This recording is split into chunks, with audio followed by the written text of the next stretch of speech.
Welcome to the Gruber Morning Show. This is our special Tesla Roadster podcast that we do every 2 weeks now. And I'm Pete Gruber. I'm Mark Schaffner. Good morning and welcome, everybody. Thank you for joining us. We're going to pop up an image here behind me. It is a YouTube live count screen. And what we're proud of here is that number is just shy of 1 million subscribers for the Gruber Motors channel.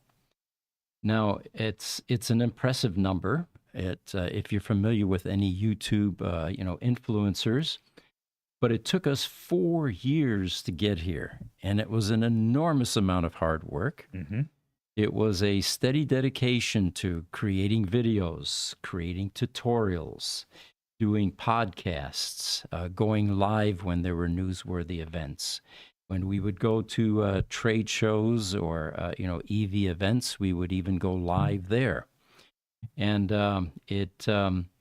what this represents is the number of subscribers currently, and we're going to cross over to 1 million within the next 24 to 48 hours. What we're hoping is that we'll be able to catch it during the 7 to 5 working hours so that we can go live and actually have an online celebration. We plan to have some of the alumni here that helped us get here. Some of them are no longer with us from 4 years ago, and have basically a party as we cross over. We spoke earlier about the fact that we can't include cigars and alcohol. It'd be nice to have some champagne, but we can have the non-alcoholic version of that, the Martinellis, I suppose. Sure. So this number, though, and we want to be very clear about this, this is because of you, of our audience, our faithful, the subscribers out there, the people that see value in what we're doing. And as Mark can attest, it's an enormous amount of work. It's a lot of dedication. It's a lot of overhead, but we enjoy it. We feel we're providing a good service to the communities that we service. And that's part of what this Tesla Roadster podcast is about, is to keep the community united, share pertinent information about the issues that we see at Gruber Motor Company as the Tesla Roadsters age, and share those with the community, which is part of what we're going to do today in this podcast. Absolutely. It's all about providing value in the video format and online format. And sometimes it's fun, like the guy laying across the front of the parking spot, right? To block it so nobody else could take the charging spot for his dead Tesla. Right. That's one of our most popular videos. And it was the least rehearsed, absolutely unscripted, one of the lowest quality videos we had, but I think it reached into the millions. So you just never know with social media. Every so often you get something like that hits like lightning. And right. I remember opening up my MSN news feed and seeing that video on the news feed. And I thought, right. Wow, this is something else. So we've got an Instagram comment coming in. Richie B. Kid says, what you guys do is very cool. Congratulations on the subscribers. All the best in the coming days until 1 million. Thank you very much, Richie. So one of the things that we wanted to lead with was we have an invitation to a very exclusive event here in Arizona. This is the Arizona Concours d'Elegance, which is what the thumbnail is about. And every year, this group, comparable to Pebble Beach, for example, in California, invites the cream of the crop of cars to participate in a judging. And there are judges that come from all over the world, mostly US, Canada, and Europe. And it's a celebration of the art of automobiles. And you'll see some exquisite cars there from the finest collections in the world. Hey, Pete. Yes. Sorry to interrupt real quick. We have a guest in the chat. We're going to put his chat messages up there. Okay. Rich Rebuilds is with us. Rich, thank you for joining us. We're very honored. He says, congrats, guys, on nearing the 1 million mark. Fingers crossed that you guys are awake when the 1 million hits. We're keeping our fingers crossed, Rich. Thanks for joining us today. Yes.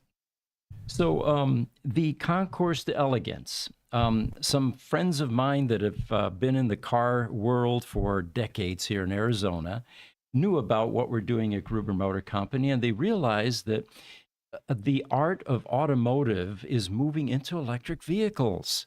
And wouldn't it be great if this year they paid some tribute to this emerging new type of vehicle? So they asked, "Do you guys have any early, EVs that would be noteworthy at this event?" I said, "Absolutely." We happen to have two very early Tesla Roadster vehicles here. One of them is Founders Roadster number 3. The second one is Founders Model S number 3. And this particular client of Tesla was one of the early, supporters. And those are the people that were typically eligible for these rare Founders cars. The Tesla Founders Series cars are very special. They're limited edition versions of the Tesla vehicles, typically reserved for either early investors, family, company insiders, or customers who placed early reservations. And without giving away the actual owner of these vehicles, which will become apparent, I think, at the Concours d'Elegance in January, trust me, he is definitely very influential in not only car circles, but in the relationship with Tesla.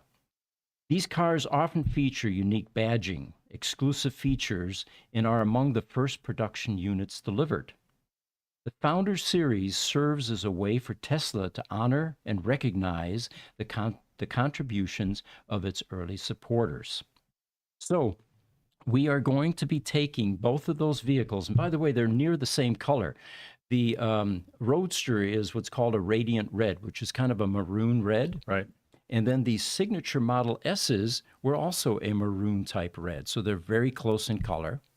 Low mileage examples, of course, pristine with enormous amounts of provenance, including some defects and flaws.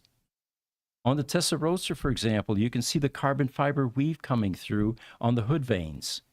We told the customer, just leave it. It's part of the provenance. That was back when Tesla was unable to resolve issues like this. On the Model S, Founders number 3, panel gaps, which was a complaint that continued for some time after the cars were released. And I had employee number 197 here. And I asked him, we were standing by the car, by the Model S, and I said, "You were there during the day. What are these panel gaps all about?" He said, "Well, I know exactly what happened. We hired somebody from the ice world used to stamping steel panels. These are aluminum panels. Aluminum relaxes after you stamp it, and they didn't take that into consideration. So that's why you have panel gaps on some of the early Model S's." So it's going to be provenance like that that will be discussed and visible at this event. If you're in Arizona during the auction days, which is going to be January, February of next year, make sure you attend this event. It'll be at the Scottsdale Art Concourse, I believe they call it. And it used to be at the Biltmore, but they needed more room, so they've now moved it to the Now, this is separate from the Concourse of the Hills, right? This is a separate event? Yes, Concourse of the Hills is a bit larger in Fountain Hills. This is for the exquisite collector cars. Gotcha. And the Scottsdale Center for the Arts, right? Scottsdale Center for the Arts. Thank you. Yes.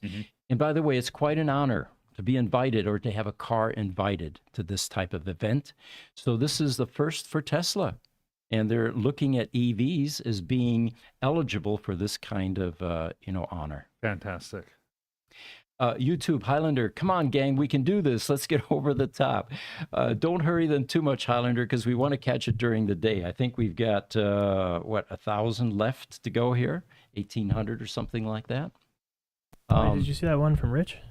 Yeah. Yeah, where he says it should be soon. I'm going to send some of my knucklehead friends over to help out. I think he's Thank talking you, about Rich. our follower count. Yes, that was follower count. Thank you, Rich. We appreciate it. And by the way, Rich, we watch all of your content. You are one of the pioneers in this field, and you're an inspiration. And if you ever want to be on our podcast, we can reach out. Absolutely, yes. All right. So that's the Concourse event that is coming up here in January, and at the exact date for that, it's on the thumbnail, January 19th, 2025. It's on a Sunday. And I realized that an event like this, a T-shirt probably isn't going to cut it, so I'm going to have to see if I have any church clothes left. Yes. All right. So moving along here, we've got some other Roadster topics. I have in my hand here a Tesla Roadster power electronics module motor block. This is the part that has 3 phases coming out of it that go to the drivetrain or to the electric motor. The original part was stamped or was molded from ABS plastic. Now, 16 years later, ABS plastic doesn't survive well. And with yearly preventive maintenance, which puts stress on these captivator slots back here for the nuts, these eventually crack and break out so that this is no longer usable. We began 3D printing this part about, 5 years ago or Yeah, about that. yeah. And the original version, we decided to go with the new emerging standard, which is orange, means high voltage. And we also made a change to it in that we took the stress off the plastic, or in this case, the 3D printed type material, and embedded PEM nuts into the copper bus bars behind inside the PEM to absorb all the stress. Well, we have an engineer in our lab that has been working on developing a next generation. It's black again. And this time it is a nylon composite, which is much stronger than not just the ABS, but the first generation 3D print version that we did in orange. So I'm pointing all this out because I want everybody to be aware that to keep Roadsters on the road really requires continued innovation. And we typically take off where Tesla stopped. Mm-hmm. So these will now be going into all of the PEMs that we service. There's also a second part that goes with this, which is the DC input block, which is also black ABS plastic. And again, during the annual preventive maintenance that is done on the Roadsters every year, these parts really get stressed and end up breaking and cracking. All right, one of the things that we cover in these podcasts is feedback from customers.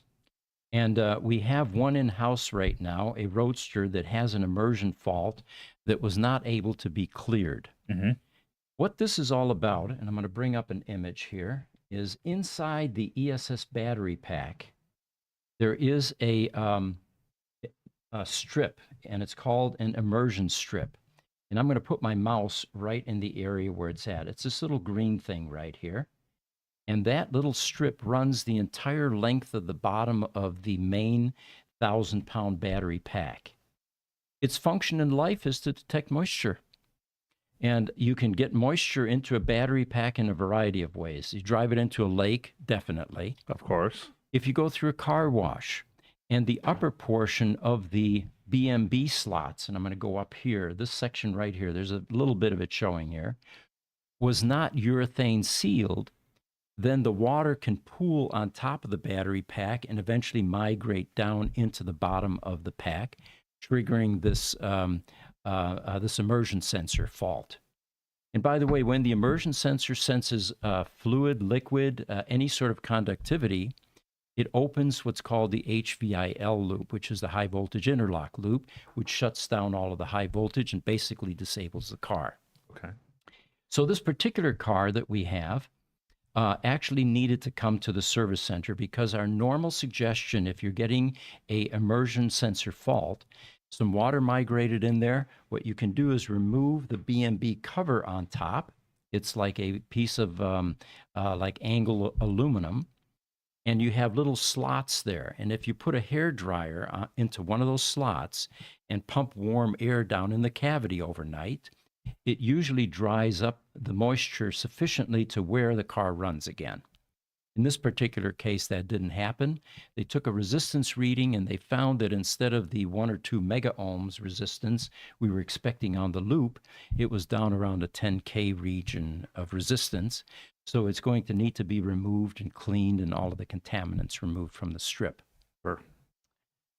So that's what's going on with the, and the air that you end up getting, let me put that up on the screen here so you can see what you're looking for if your car manifests this error. Go up. Was it up? Right to Oh, the right. okay, There right you there. go. Okay, there we go. Battery safety management, immersion fault. Uh, yeah, let's do that. Ah, okay. Thank you, Jesse. So that's the error that you're going to get if you have an immersion fault. Guys, see, I learned that trick the last time. There you go. All right, moving right along here with Tesla Roadster issues. Um, Tesla Tempe, Arizona. We're keeping them very busy with ESS pack replacements. There's one there every week, it seems, and it is working out quite well. What typically happens is if the cars are shipped to us and we attempt a battery recovery, in the majority of cases, we're able to successfully put the car back on the road, which is not an activity that the service centers can do because they can't go inside the battery Right. at the service center level.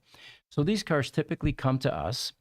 If we can't put it back on the road for a number of reasons, it was brick too long, there are too many sheets that are defective, it isn't just one resistive cell, it isn't just one brick, it isn't just one sheet, then it's no longer cost effective for us to continue a repair. At that point in time, the ESS pack replacement makes more sense. The cost in the United States for an ESS pack replacement for a Tesla Roadster is $40,000 plus tax. So it depends what state you're in. You could be in $43,000 to $45,000 by the time you're done. But the great news is Tesla continues to crank out replacement batteries. We're Right. no longer waiting 6 months to 2 years for a replacement pack. So Tesla definitely has stepped up their game, and it shows. Okay, we've got a few comments here, and I'll go to the next topic while you read those. First is YouTube Highlander says, Pete, is there any information on the new Roadster or any insight that you've heard recently? All I've heard is that the car may fly, and we're in the dark just like you guys are. We don't have an inside track on the goings on at that level, at least. No, I've been trying to keep up on what's going on with version 2 of the Tesla Roadster, and it's been noticeably silent for probably about 3 months now. Uh-huh. Also on YouTube, Highlander said he tells us I'm going to jump over to X and see if I can bring some folks in. So thank you, Highlander. Appreciate that. And then finally on Instagram, Empty Life Dude says hi. Hi, well, welcome. Thanks for joining us. I've got the subscriber count image back up. Let's see where we're at now. There we go. And it just jumped about 8 or 10 or so, and then it sits there for a while, and then it suddenly jumps again. It jumps must be again. the algorithm is. I don't know if I should have showed you this screen. I think you're going to be addicted. Yeah, it is. It's a cool screen. Thank you, Jesse. Okay, so we've got another image to pop up here, and this is a charge port. This is called the Type 1 charge port in the Tesla world. It is the proprietary Tesla Roadster charge port, both plug and socket. And this is the socket version on the car. And what I wanted to share with you here was the maintenance that you can do with your charge port. We get a lot of Roadsters in that have either completely dry, and it's difficult to screw on that connector. It's about a quarter turn. Or they've got too much grease on them, and you don't want to get grease on those current carrying conductors. Those are the two little white ones, and I'll move my mouse there. There we go. That and that. This is the ground pin here. So where they recommend, have always recommended, you place your grease or your lubricant is not on the entire ring surface out here, on these, what they call ramps. So the ramp on the charge port connectors, and they require a specific type of grease. And there are two other spots. There's one here. Oops, there we go. One here and one here. So what they recommend is that you perform this grease clean and insertion at least once a year or every 12,000 miles. Clean the 3 charge port ramps with alcohol and allow them to completely dry. And a Q-tip works just fine for that. Sure. Then using a cotton swab, apply Hasco Alaska Crystal FM grease to the 3 charge port ramps. I tried, I couldn't find it anymore. I don't think it's in production anymore. If Amazon doesn't have it, it doesn't exist, right? Yeah. So what we use is a lithium type grease, and I've got another image for you here. This is a good replacement for that original grease that was used. Let me get to my image here, and I'll pop that up for you. And this is available on Amazon, and it's not very expensive. So there we go. So it is a white lithium grease. And again, they recommend that when you apply this, make sure you don't get any on the current carrying conductors. This is a waterproof grease, and it lasts a long time. And that way your charge connector won't struggle, or you won't struggle trying to turn it into the charge port. All right. There was a Tesla Roadster that was bidding on Bring a Trailer. And let's go to that. It was VIN number 1319. It was a beautiful Fusion Red Roadster, which is the Ferrari red. Mm-hmm. And what made this car special is that somebody was paying attention to Ferrari's success and made sure that they got the tan seats. A red tan in the world of Ferrari is the most popular Ferrari. The other thing that was unusual about this listing on Bring a Trailer was that it was the best photography I've seen them do. It was done in a studio with a white background. And these are some of the finest Roadster pictures that I've seen. And that's saying something because I'm a photographer and we do our own pictures with our Roadster matchmaking site.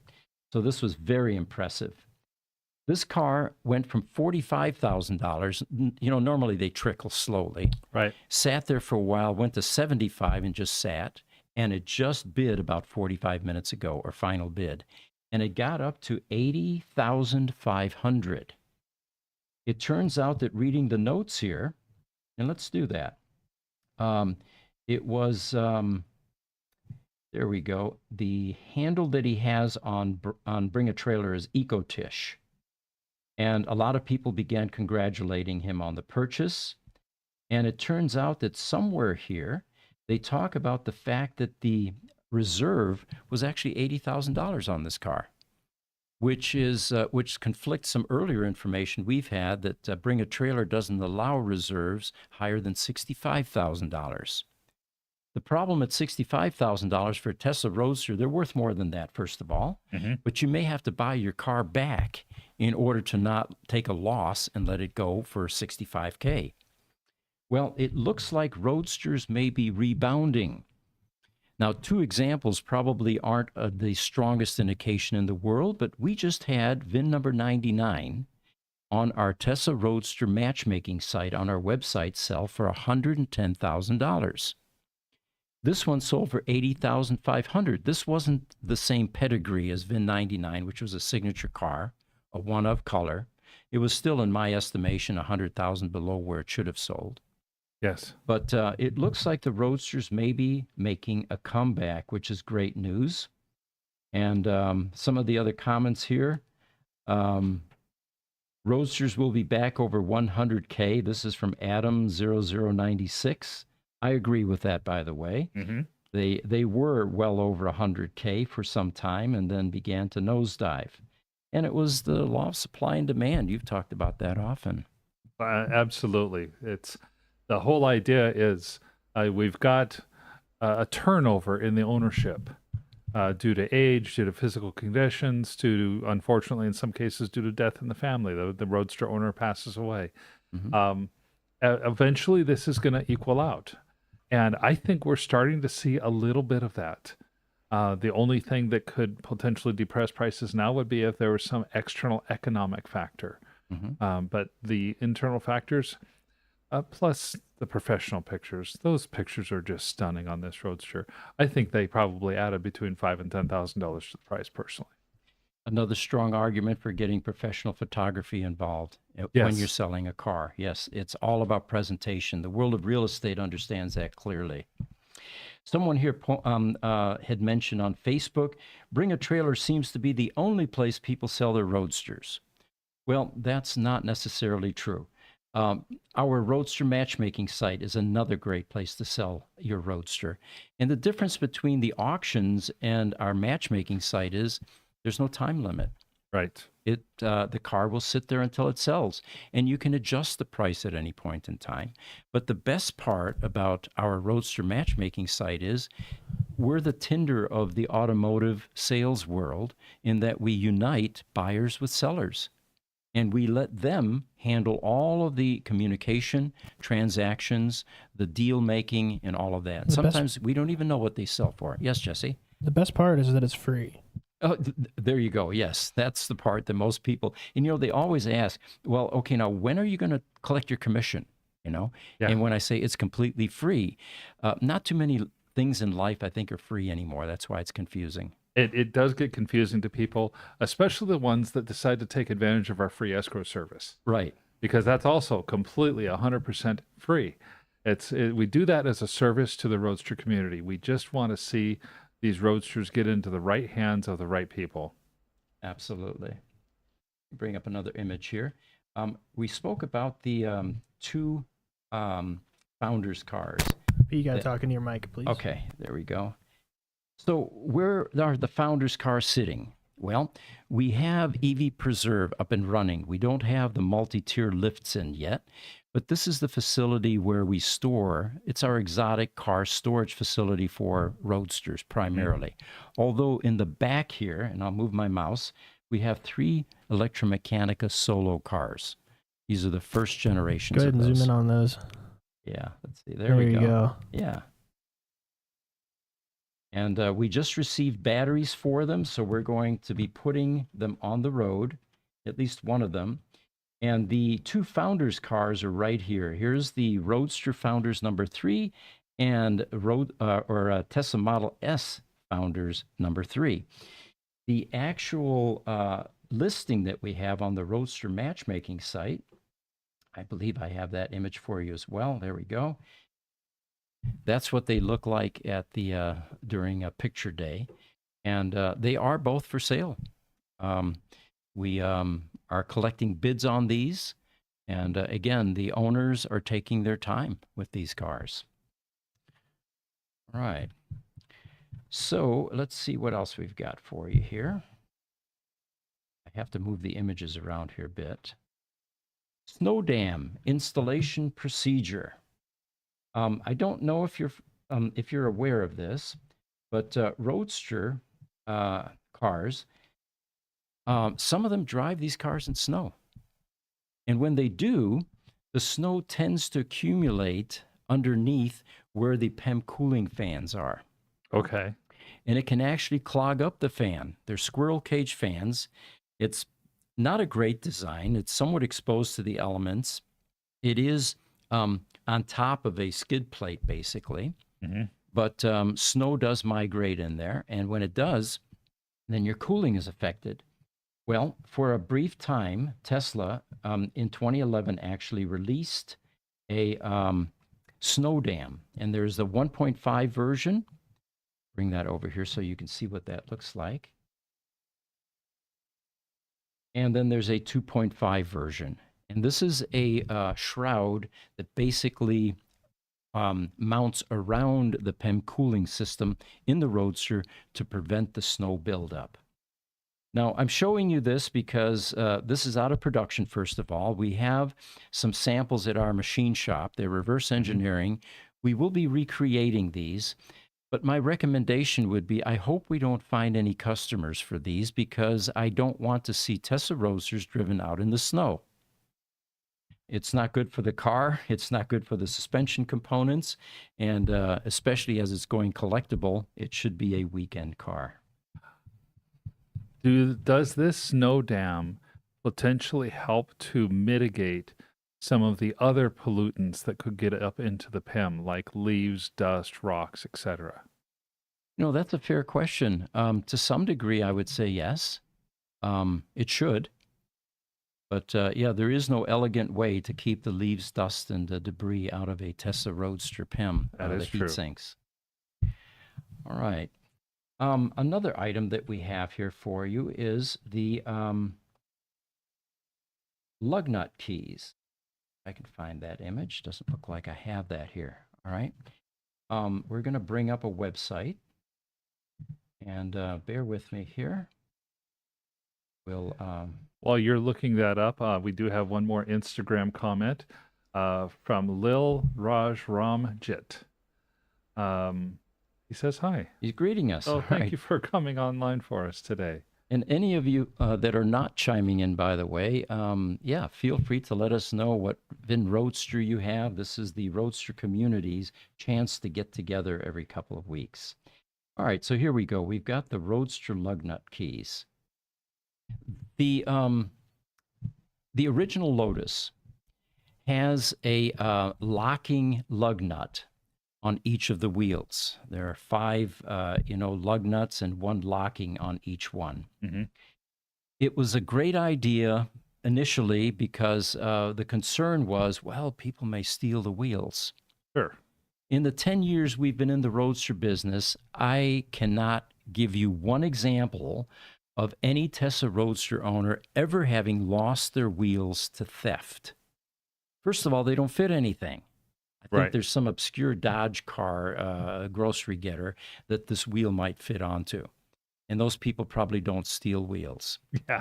So the what has happened as the years go by, every time you take your Roadster to the tire shop, they have to go in your trunk, hopefully it's there, and get the key to unlock it.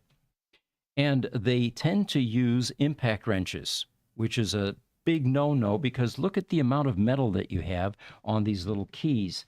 Let's see if I can get you a better picture of it here by increasing the... No, I can't do it on this. This is a web image. So what happens is when they break, you're in a world of hurt. You can't go to Lotus. You can't go to Tesla. You can't buy these things anymore. You should be able to right-click on the image and open it in a new tab. New tab. All right. Open a new tab. Thank you for having our software people here. There it is. There we go. All right. Those little patterns there are what gets destroyed with an impact wrench.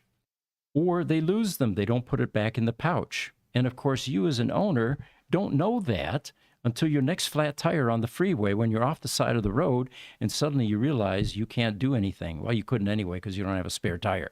But Right. by the time it gets to the tire shop, where's that key? And removing these without the key is a daunting process. You could carbide drill them out and use a tap out, but it can damage the wheel. So the reason I'm showing you all of this is we have a library of these keys, and they are available free of charge to the community. So if you're in one of those binds where either yours broke while they were trying to use it or it's non-existent, just send us a picture of the pattern of your key, and we will send you one from the library free of charge. All we ask is that you return it. And as you can see, we have 25 of them here. There were originally 20, so we have some duplicates. So this is a service that's available to you.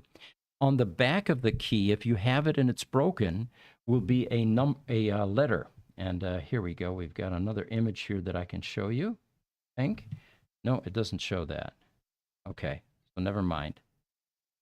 Oh, there it is. All right. If you can see that, I'm going to get rid of this image here. Just open a new tab like you did with the other one. Yeah, let's Top. do that. There you go. Okay. And you can see there's a letter there. And that letter corresponds to the key that you have. Let us know what that is, or just send us a picture of the pattern. And again, completely free of charge, we will send you your key that you need to take the wheel off. Then we have a recommendation on our shop page. We'll sell you a full set of lug nuts, nicely flashed and chromed, for around $40, I think it is. Mm-hmm. Get rid of that key forever, and you'll never have this problem again. And that's also on our website under the shop section. All right, we're coming to the half-hour mark here. Question posed, why did SpaceX put "Don't Panic" on the Tesla Roadster dashboard that they send out into space? Great question. The answer to that is that when they put the car on this Falcon Heavy rocket in 2018, They placed the Roadster on there because no one would give them a $30 million satellite to test the feasibility of this thing going in space. So Elon decided, you know what, I need ballast. Instead of cinder blocks and anvils, I've got an extra car. He had 2 of them. Right. So he sent Vin 587, I think it was. Correct me here if I'm wrong, guys. You're Roadster guys. Out into space. And he decided, since he's a fan of Douglas Adams' The Hitchhiker's Guide to the Galaxy, to display Don't Panic on the screen. Well, there are a couple other reasons behind that, and one of them is cultural reference. The Don't Panic is printed also on the cover of this fictional guidebook that helps space travelers navigate the universe. The phrase is meant to provide comfort and a sense of calm in a chaotic, unknown situation like this election year. Oh, did I just add that? Much like the uncertainty of space itself. Also, another reason is SpaceX's playful spirit. They say Elon is known for his sense of humor and love for sci-fi culture. So this was a fitting thing to put on the Roadster. The phrase inspires calm in the face of challenges, and it aligns with the idea of staying calm, focused, and optimistic in the face of new and seemingly impossible frontiers. By the way, for those of you that have had your Roadsters here at Gruber Motor Company, we have a packet that goes out with every car, which includes the warranty statements and a thank you card. And we also include in there a decal, a Don't Panic decal. So if you choose to put that on your car or somewhere else in your garage, that will be available once your car leaves here. One final thing I wanted to cover with you guys is we have an event that is taking place in Austin, Texas. And there we go. It is a road rally meetup in Austin, Texas, November 2nd for Roadsters at 11 a.m. from the Cedar Park Tesla Supercharger Station to Lake LBJ. And a David Saita, S-A-I-T-T-A, says, private message me for additional details. David is on the Tesla Roadster Owners Group website and the Tesla Roadster Owners Club website on Facebook. So those would be the ways that you can direct message him for additional details. These things tend to be fun, especially if you have a number of Roadster owners show up. And this poster, by the way, he says, I had way too much fun with ChatGPT on this flyer. All right, well, that wraps up another Tesla Roadster podcast. Again, thank you for joining us. I'm Pete Gruber. I'm Mark Schaffner. Have a wonderful